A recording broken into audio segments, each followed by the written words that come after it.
Welcome back to Suncoast View. So the new year is a great time to get important documents in line for our families. Well, sometimes that can mean discussing things that are really hard to talk about. In today's Injuries Are Personal with Carl Reynolds Law, attorney Carl Reynolds is here to explain a living will. Now, we have talked about the legal needs for wills in general, of course, Right. and I think we all understand that.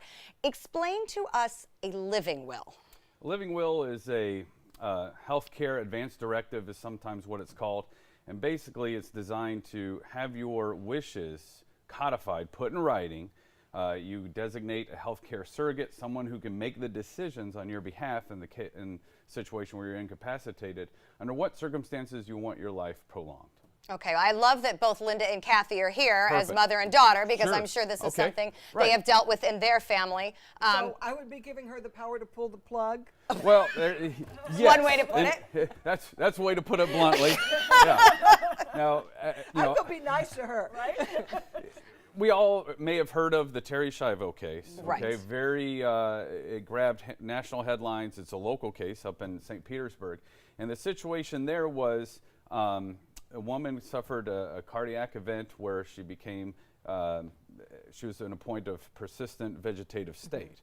She could breathe on her own, so it wasn't a situation where they pulled the plug. The issue was she couldn't eat on her own. She couldn't hydrate on her own, so she was given a feeding tube. She was living off a machine. She was living off a machine. And what most don't know probably about the background was her husband ended up filing a medical malpractice lawsuit. He won over $1 million.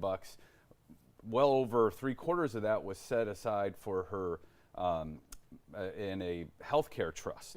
And he couldn't access it until she passed. And so the conflict was her parents thought he was wanted wanting money. to withhold. Yes, he wanted the rest of the money.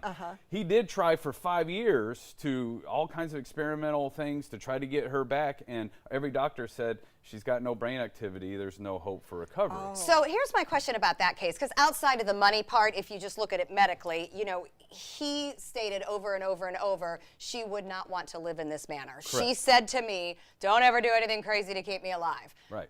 Okay, she said, he said.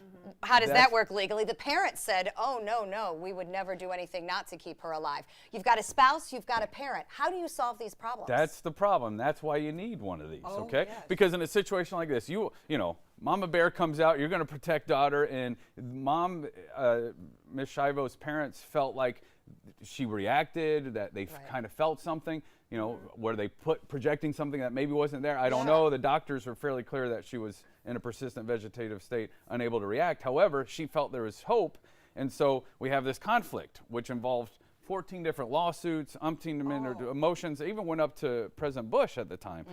So to avoid it, you need to put your wishes clear And in a assign healthcare someone? advance directive, Okay. and you have you declare someone to fill out your wishes. So Kathy has a husband and a mom, and in Right. her case, she would need to make a clear choice who would be making that decision? Correct. It's a living will, okay, or a healthcare advance directive, and basically you designate someone to fill out those wishes. You have the circumstances under which those wishes will be filled out, and under what circumstances you want life prolonging measures taken. For example, maybe you don't want artificial respiration. Maybe you want the plug pulled, so to speak, but you do want food and water. Or maybe you don't want food and water, but you certainly want medicines to make you comfortable. How do you know all this? How do I know what situation I should be discussing? Because I'll be honest, and I think I probably am with a lot of our viewers, I don't have one, you know, but I was reading that the age where you should have one is that 30s and 40s, because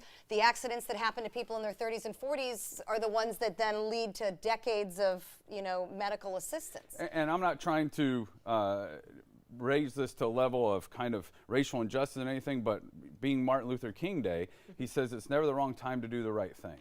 And it's the right thing to prepare for this at any time. It doesn't matter what age, but certainly when you're married, because then you're going to have the inherent conflict between spouse and parents.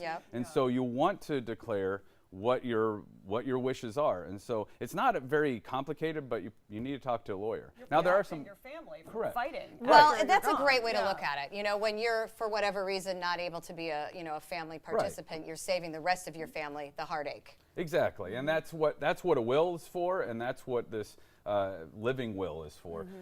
You can get them online, but also speaking to an attorney would be important. And you also can put in there certain wishes pertaining to how you want your funeral to be. You know, because sometimes that conflict can arise when you don't think about and talk about it, especially when someone unfortunately passes prematurely and much earlier than anticipated. Not a fun topic, but one that I think it is very important. It gives you peace of mind. Right, and some people may have very strong feelings of how they want their funeral to be and things, and you can put it in writing. Well, I love that you're helping us this month with kind of an overall checklist of things that we can do to start the new year. It's a solemn topic, but it's something that's important for the new year. Add it to the list. All right. Sure. Thank you very much. Absolutely. Great to see you, Carl. For more information about any of your legal questions, you can go to injuriesarepersonal.com.